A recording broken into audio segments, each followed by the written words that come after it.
The hairdressing industry delivers soaring highs and, at times, stark lows. Today, for a world exclusive, we're offering a platform to a voice we have yet to hear from. Linh Phan, better known online as Bescene, once sat at the top of the hair influencer world, helping pioneer the digital wave that now shapes how stylists connect, educate, and inspire. However, a public fall from grace halted that rise. In this exclusive conversation, Linh shares his side of the story, the lessons learnt, and the path that lies ahead. Linh Phan, welcome. Thanks for coming today. Thanks for having me. Thanks for doing this with me. How are you feeling about everything? Anxious, nervous, but excited. Yeah. It's time. Yeah. Yeah, it's time. All right, well, let's start with the big question for me. What made you want to do this interview today after 12 months of what you've been through? I think enough time has passed mentally. At first it was a lot of, trying to process what was happening. Not just to me personally in my mind, like, what am I going to do? More so like the people around me who were also affected by what happened. And instead of, I guess answering with like anger and the immediate, wanting to say something or defend myself, it was, let's take some time to process. Yeah. And I want to be in a good headspace to respond. Yeah. And I feel it's been 13 months now. Wow. So a little over a year. And I think that approach actually shows that you care about the response. You can lash out and respond emotionally. I think that's kind of admirable that you've waited 13 months. So I appreciate your time here today. All right. So for those who don't know you, let's go back to the beginning. Tell us a little bit about your childhood and how you lived your life and what things were like prior to the world of hair for you. Yeah. So one thing a lot of people don't know about me is like how I grew up. I don't share a lot of it. But like a lot of us, a lot of us have our stories, right? And the way we deal with trauma because of our past. In my career, I never wanted to bring that up because it's like, I'm here to share other experiences and knowledge, not that, right? But I've been with myself for a long time. My parents split early. Yep. My mom was an addict during a period of time. Yeah. And lost my father in my late 20s. Okay. Yeah. So not a very conventional childhood, I'm guessing. No, not at all. Not at Okay. all. Yeah. What do you think that you lacked most of when you were younger? What family values are, but we didn't have that. Yeah. I learned now as a 41-year-old man, that those things are important. Words of affirmation, I didn't get any of that, I had no role model growing up. I'm the oldest of 3 boys, but there's no role model for me. So I just kind of go through life navigating things the way I thought was right. Yeah. And no one's telling me yes or no. Yeah. And I don't check in with anybody. No one's checking on me. Yeah. I just live life the way I think is right. Yeah. Yeah. Would you say you didn't really have a firm grasp on what the concept of love is? Nah. Yeah. I didn't have that. Not from your parents, not from your siblings? I mean, that word isn't used a lot in our family when I was growing up. You know what I mean? But obviously you like love your family, you know what I mean? But it wasn't like told to me. Yeah. Yeah. And at 19, you got caught up in some So activities. yeah, a lot of people don't know I did serve time. I served about, I say 14, 16 months. Yeah. In jail. It wasn't like, the little juvenile thing. It was actual jail. Wow. Yeah. And what were you guilty of? What was your crime? Grand Theft Auto. Okay. Yes. It's silly saying it because of the video game. But Yeah. It was for real. It was for real. I was charged and I served my time. Wow. And again, the entire time I served, there was no visitors. You know what I mean? So you had nobody visiting you in jail when you're inside? Mm. Yep. Didn't have a real family growing up? No, and in the movies, when you get out, you always see like the gates open, Somebody's waiting for you to embrace you. No, dude, I think I walked like 2 miles down the road by yourself. by myself. And then like a friend saw me, Mm. you know, he's like, "Hey, what are you doing?" I'm like, "I just got out." Like, got out of what? I'm like, "Bro, I've been in for like a year and a half." Wow. They're like, "Oh, I didn't even know." I was like, "Yeah." And I was like pale. I love the sun. So like, I normally sure. like, you know, I was like a ghost. I'm putting myself in your position right now, and I'm just thinking to myself, this could either go two ways in someone's life, a young man's life. And I'm guessing it did build resilience in you, and it built some level of ambition and determination. How did that, experience come to being after you left jail, after you came out of jail? I had just like graduated high school, like barely finished high school, and then I went in, you know? And so like now it's like, what do I do? You know? I have this like charge so early, Mm-hmm. but again, like no one's guiding me. You know, what do I do? So No mentors in your life? no. I did call up like my cousin, my uncle, you know, to figure out like where's everybody? What's everyone doing? Yeah. And I kind of need like some sort of like help, man, you know? Yeah. And so it was trying to go to community college. Okay. Yeah. Your online persona, Bescene. Yeah. Tell us about when that was born. How was he created? How was he created? I started here at 24. Mm-hmm. So a few years had gone by and I was just like, kind of just messing about. I was bartending and I just found my way into the hair industry at 24. And I think at the time, because I had no direction and I had this like charge lingering, I knew that if I were going to get a job, it would not be like a serious one, Mm-hmm. So I just like had no direction, no goals, but I saw an opportunity in this industry where you can have tattoos and you can kind of express yourself through your fashion and stuff and do hair, and I fell in love with the creativity of hair. I was always like so inspired by like the shapes and the colors. Yeah. And I took that opportunity. I just ran with it like 100 miles an hour. And I haven't stopped since, Yeah. so it's been 17 years. Yeah. Yeah. Since I found hair. You and I spoke off camera about the birth of the skateboard era with the Dogtown Boys, the Tony Alva and those crew. And we were kind of finding the similarities with you being one of the original hair influences in America that really shaped the way things are today, right? Yeah. Tell me about that period in your life.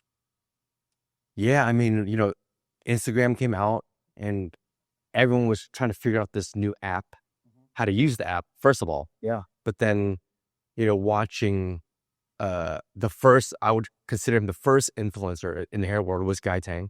He kind of paved the way for a lot of us to kind of mimic that, whatever he was doing. And, with all these big brands and, who was going to be first, to get in. And I think we all just kind of started creating what we loved and put it out there and let it run wild. And I think there was like a group of 8 of us that all had like different specialties, and all the brands are just like, cherry picking Insane. the first ones, and it's okay. So now we have these hair artists. What do we do with these people? You have Guy Tay, he's in his own lane, but now you have these up and coming ones like Contracts. What do they even look like? Yep. So we were the first guinea pigs for these brands. Like what you guys see now, we were the ones that helped Pave the way for how the brands deal with these influencers now. Wow. We were the first. I was Short Scout's first signed artist. Mm-hmm. Mm. And did you feel as though those days were positive for you, or was it? I mean, it was an interesting one because you have to remember there were people before us, and if you look at the hair industry before the social media era, you paid your dues in a company, right, to get on that stage, right? And so, for example, you go to an event and there's like reserved VIP seating. These are for the people that came before us. Yeah. And now here come these like new influencers, and it's like, excuse me, this chair is for us. And the old heads are like, who are these guys? Who are you? Yeah. Right? Yeah. So now there's this like contrast between old guard and the new guard, right? It was like so close. They are on stage. Yep. Now we are on stage, and they're like, you haven't even been here for 10 years. How about the people that were in line to get up on that stage? Yep. We just kind of got put in You front. guys literally bunny hopped in. Yeah, so there was a lot of what do you call it? Like just contrasting feelings of so it took a couple years for all of us to play nice in the sandbox together. Wow. Right? Wow. And and that's just the way that it went, and it was it positive or negative. It was just all learning. Yeah, I mean, it demonstrates the power of an audience, right? Because at the end of the day, you become media, you become a voice to a specific demographic, and people want to buy into that and jump in on that space, like brands, of course. Yeah, but we had to prove to the people that came before us that we were worthy of being there. But to be honest, it was tricky because we didn't have stage training. They did. Yeah. They've been doing it for years. Yeah, that's right. You had the Robert Chromians, you had like the Kimbo, and you had all these people, and like, who are these kids that come from nowhere? Yeah. Like Instagrammers, bloggers. We were the first. Yeah. Right. Yeah. And so it was, an insane time. Wow. You know what I mean? Wow. Yeah. And it's funny, like even in other parts of the world, you still see that. You still see this, contrast between those who have built their careers traditionally and, this wave and rise of the influencer and what that represents. How did you build your audience to what it was? Well, I always wanted my work to speak for itself before people knew me, right? So I was very passionate about making sure my work and my skill level would, speak for itself. Yep. And then it's me. Yep. Right. And not the other way around. I don't want to be known for anything else other than like, okay, when you see Bescene, you like can see the vision of the work that I've done. Yep. Right. Yep. And I just kind of stayed in that lane. I didn't want to do too many different things. Yeah. I just honed into my craft. Yeah. And, made that stable image that I wanted to present to the world. So you get married, okay, to another incredible hairdresser and online influencer, and you guys form basically a really powerful duo, right? Yeah. During your marriage, did you sense that there was anything missing in you in relation to how you were to be as a husband? Oh, yeah, of course. Of course. And it took the falling out to learn that. No one, especially my upbringing, I don't know what that looks like. Yeah. Right. I don't know what it means to be like a good husband. Yep. I had to like read about it after making mistakes, and I'm human. And you can't learn that in a book, can you? You had no examples, no mentors. You didn't have this in your life growing up, so you kind of played it by ear. By ear. Or, do what you see in the movies. And now looking back and during that time, what was it that you felt was lacking in you? Again, you learn that after the fact, right? And after, self-work, I learned that you have to know how to love yourself first before you can love anyone else, right? And if you don't understand how to love yourself or how you need to be loved, there's no way you can give love elsewhere. Great. So I think that's very important. And, for a lot of people, I would say like my advice is to just learn that as soon as you can in any time in your life before you can like, even, if you have friends and stuff to love them and stuff, you got to learn how to love yourself. Absolutely. I always put myself last. Everything was like, I gave everything, my all to everything I did except learning about myself. Yeah. Yeah. Well, one thing I think that the human being is made for is love. That's something that you lacked quite a bit growing up, of course. And, walking into a marriage, with none of that in your life, spells disaster. Yeah, I didn't know that. No, of course. Yeah. Can you walk us through the sequence of events that led to the allegations becoming public? I mean, I can literally remember like it was yesterday, right? It was on Thursday. I get messages of from we've been split publicly for a few months now, and we live separate. Yep. And I start getting messages that my ex is saying things publicly online, like at this moment. And I was told not to look at it, right? But As 20, 30 minutes go by, I'm getting more messages, and I'm starting to see people resharing stuff, right? And now it's serious at this point. Wow. Yeah. And so slowly, like in my head, my world's like crumbling down, right? And I'm in like a middle of a work day. I have 5 people from different states that are in my presence that flew in to shadow and learn at the moment this is happening, right? And it's just, I had to keep my cool. Yep. For everyone else as well, but Yep. they knew exactly what was going on, and they kept telling me like, don't look. And 13 months has gone by, and I still to this day haven't seen it. Wow. Mhm. Wow. Mhm. So from what you have heard, Yep. and what you know is being alleged out there, Yep. what are you guilty of? I'm guilty of making poor decisions, right? It was never my intent to hurt anybody. Any relations or any actions I've done have always been consensual. And the reason I didn't look at those, the stories or anything, is because, I spent 6 years with this person. I know them, and whatever was said was most likely, I knew, was probably fabricated to hurt me. And I don't need to see that, Yeah. right? But I'm not perfect. I'm human. We all make mistakes, but I would never ever make anyone do anything out of their will. Mhm. Yeah. Okay. Yeah. And when you know that there's these things being said about you, and as you just said, it's not true from your experience, how does it make you feel knowing that these allegations are out there, or people think a certain way about you that, isn't the real truth of the matter? It feels horrible. It's so public.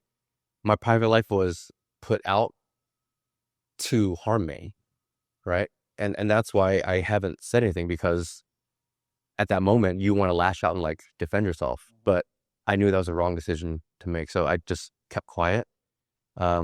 It's a tough situation because with a lot of like that Me Too stuff going on, right? I am all like, what do you call it, like a feminist? Yep. Like I Sure.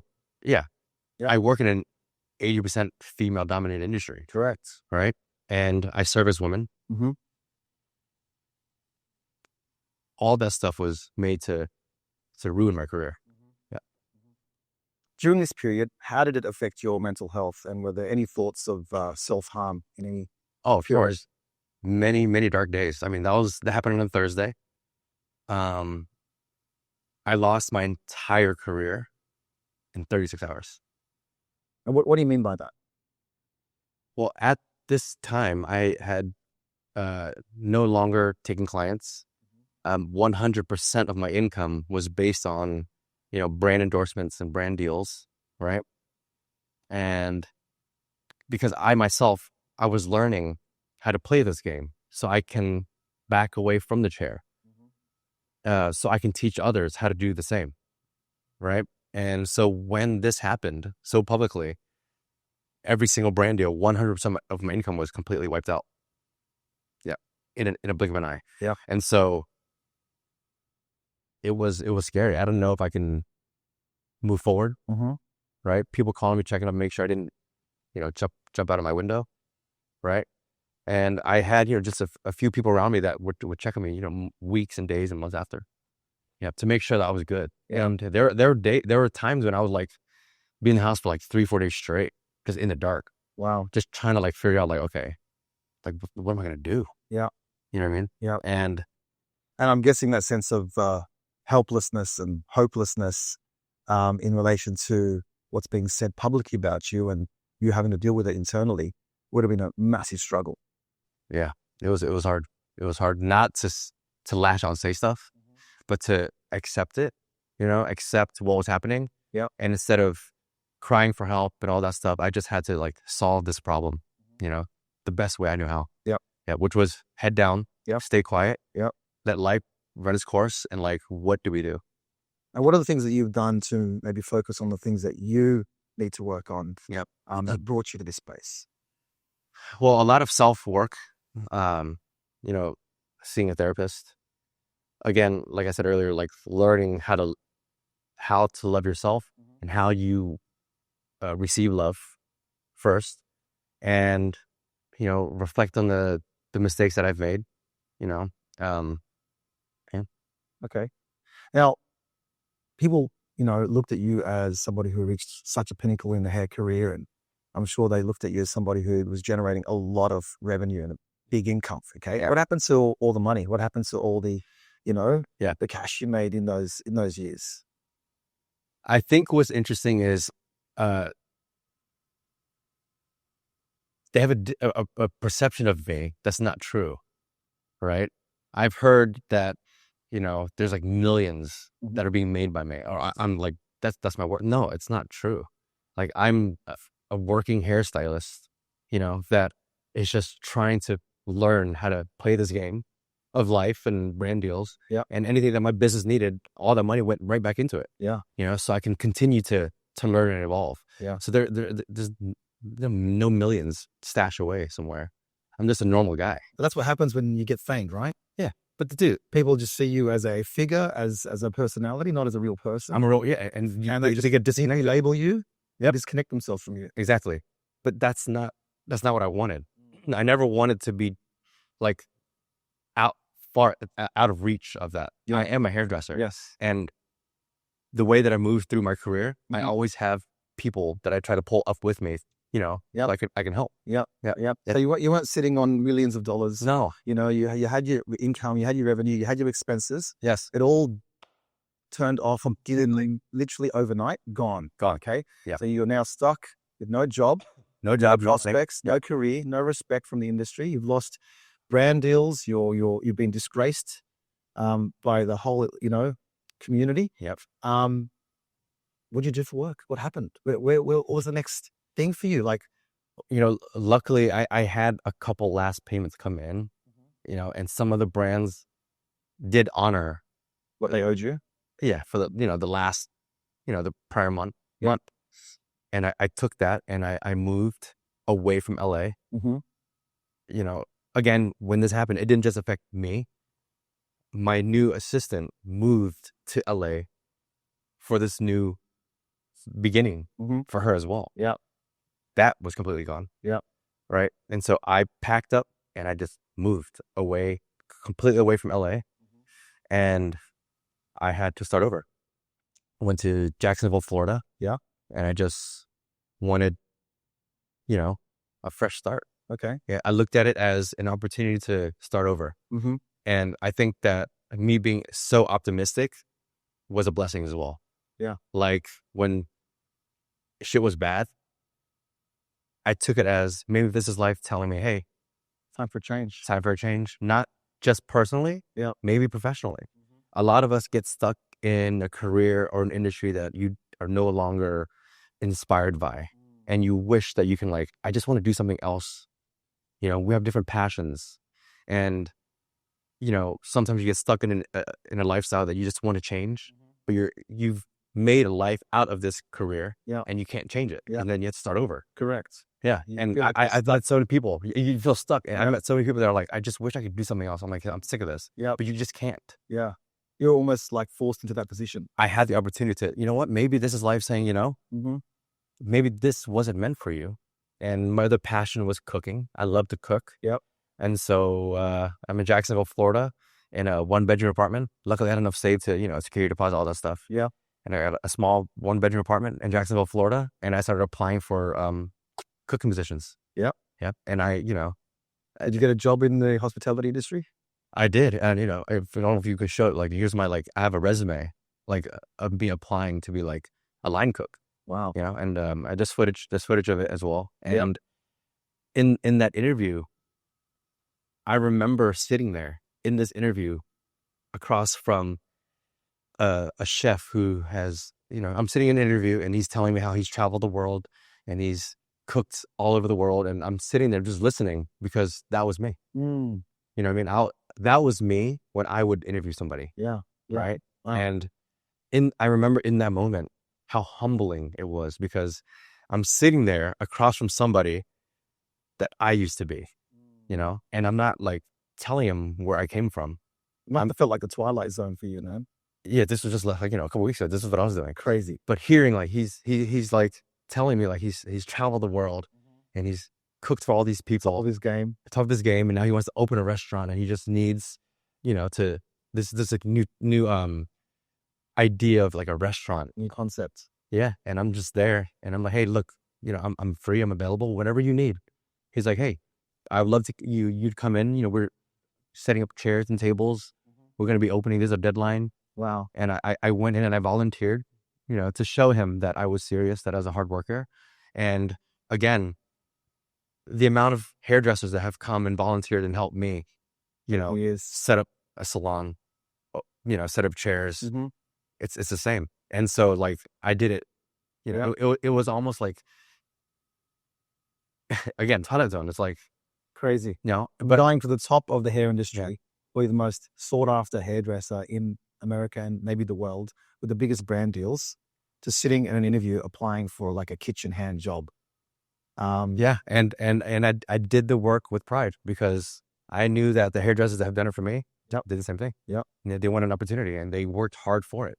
And I did the same. Any other jobs did you get during this time? Yeah. So, I was doing that, helping the restaurant open. So I was, we're setting up tables, opening packages. We're setting up the kitchen. I learned how to set up a kitchen. I learned how to like cut meat, some tacos. I mean, it was a taco shop. And I also got a job doing a front desk at a tattoo shop. Because of all the social media experience I've learned, managing salons, opening salons, and brand deals, the tattoo shop needed help marketing and needed to help kind of manage their team. So I was very fit. Then tell us what your view is on cancel culture, and do you think it allows space for due process and recovery?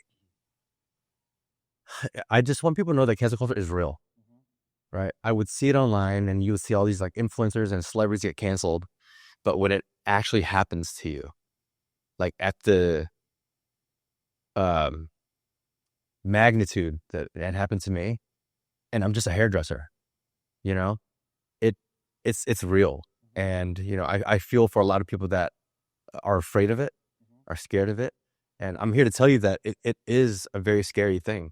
And I know people that don't do social media because they don't want to be canceled. I completely understand. But if it happens to you, you're able to get out of it. I'm a prime example of like, for real, being canceled. I never thought I would. You never think you would. But there are like people that deal with some sort of cancel, right? Whether it be a bad review on Yelp or something, that's considered a way of being canceled. You can't let it affect you. Because again, there are dark days. So before everything went down, how many followers did you have on Instagram? I had 442,000 when it happened. Okay. And within about 2 weeks, I went down to 418. Okay. So I would say, what's my math right now? 20,000 followers you lost. Around that. In a couple of days. Yeah. Wow. Okay. And how many followers do you have today? 13 months later, now I'm at 450,000. Okay. So you've built back up. I built back up. And you're still growing? I'm still growing. What have you been doing on social media lately? When that happened, it was a very interesting time for me mentally. Because I had spent so much time building this brand and this name, and that's my career. And I didn't know who I was without it. So I had to learn like who Lin was without Bescene, without the hairdresser. So who are you? I spent 16 years giving everything to that career, to that persona. And now I had to learn like who the hell am I? And so one of my passions was cooking, right? And I still wanted to do social, right? Because I did love creating content. And so I tried to figure out if I still had an audience, if they cared. Right? 418 people that were left, 418,000 people that were still there. Like, are they still interested in who you are and what you do? I know what it is. And they were. And now as a strategy going forward as like an entrepreneur, I wanted to broaden my audience and let's see if I can grow it outside of hair. Yep. And I was able to. And I started showcasing all different sides of me. There was cooking, there was dancing, there was fashion, there was, I started making content that I like to consume. Like now that, I'm depleted of funds, I used to, before that, I wasn't conscious of anything. I would spend like crazy. I would go to the grocery store. It didn't matter how much anything cost. Yeah. Now, Counting your pennies. yes. Yeah. So, going to Walmart, shopping for like cents. You know what I mean? Yeah. Like, it's the craziest feeling when you're like looking at the butter, right? Like unit cost per whatever. Wow. One is 42 cents and this one says 39 cents per. I'm like, 39 cents for sure. I'm not going to spend seriously? Sure. Yeah. And I started making videos about it because I would like to watch those type of videos. And I made a Costco video. Yep. And it went insanely viral. It went it's over 17 million views right now. It's only on one platform. That was insane. It's all over the place. It's like you're turning this turmoil and this struggle into something that you can share and tell your story. Yes. In ways that are going to help other people. You also had a recent hair transplant. It's the same You've thing. been documenting that. Yes. Again, it wasn't my plan to like do anything. I just documented my journey and I put it all together. Yep. And that went viral. So when it all went down, I'm guessing, you lost a lot of so-called friends in the industry. I know brands couldn't work with you and it seemed like the whole world turned its back on you. Were there anyone or any people or a community during that time that were there for you and you felt some level of support? Yes, for sure. There was like a handful of people that checked on me on a daily basis to make sure I was okay, giving me words of strength and hope that it's going to be okay. But yeah, a lot of people did turn their backs on me. The people that I thought who were my friends completely turned their back on me. I can still see their faces till this day. Wow. Yeah. Like, because you helped a lot of these people, didn't you? Of course I did. All I do, my passion is helping people. Like I love it. Yep. And when you needed help, it wasn't there. It wasn't there. Those people weren't there. Do you harbor any unforgiveness in your heart at all with these people or? No, it's funny. I would still help my worst enemy. If they needed help, I would still help them always. That's admirable, man. So looking back at your marriage, what regrets do you have, man? And would there be anything you'd do differently if you had your time again? Yeah, of course I have regrets. I messed up my marriage. I was unfaithful. I made a mistake that a lot of people have made. And, I never thought I'd be married more than once, and I hate that I hurt people. That was never my intent, right? And, but I have to live with it now. A lot of things have been said about me, but that's not who I am. All right. And moving forward, I know the person that I need to be, right? For myself and for everyone else. Are you sorry for what you did? Oh, of course. Yeah. I'm really sorry for what I did. Yep. I ruined everything. I lost everything because of the decisions I've made. So you're doing hair again? Yeah, I am. Okay. Yeah. So what does Bescene 2.0, the hairstylist, look like now? I didn't think I would come back to hair. I really did step away mentally. I was out of that industry. But the hairstyles are the ones that brought me back. Okay. I was mentally checked out and I was pursuing other careers. But I kept getting messages on the daily, needing my advice on how to help them navigate through their own career because I was who they looked up to. And regardless of what has been said about me, they overlooked that and they still valued my experience and knowledge. And so I found myself, helping and mentoring still in the industry that turned on me. Right. And, I'm forever grateful for the hairdressers because they're the reason why I'm back. And so I found myself slowly coming back to the industry and I was like, okay, I guess I'm going to start doing hair again. What would you say to somebody who says you're not welcome back in this industry? They try to take me out once. I'm not going anywhere this time. I'm not going anywhere. you know, like I'm back for real. Would you ever sign another big brand deal like you had in the past? You know, the brand deal thing, you know, I've been there, I've done that. That's just not me anymore. I'm on a different path now, you know. And for anyone who like, you know, is who has dreamt the brand deals, and you know, I want them to know that there's more out there. You know, don't, you know, strive for a dream that it's been done. Yep. It's And very saturated, isn't it's it? very saturated. I'm here to tell you, it's not what you think it is. Tell us more. It's the gig is up. I mean, everyone already knows that game, and you know, soon you'll start to see the decline of influencer marketing at that level. Okay. You know, there's no more space for that, and the money that you guys think is there, it's not there. It's completely capped out, and the companies are learning that the return on investment isn't the same, and so you'll start to see a huge decline.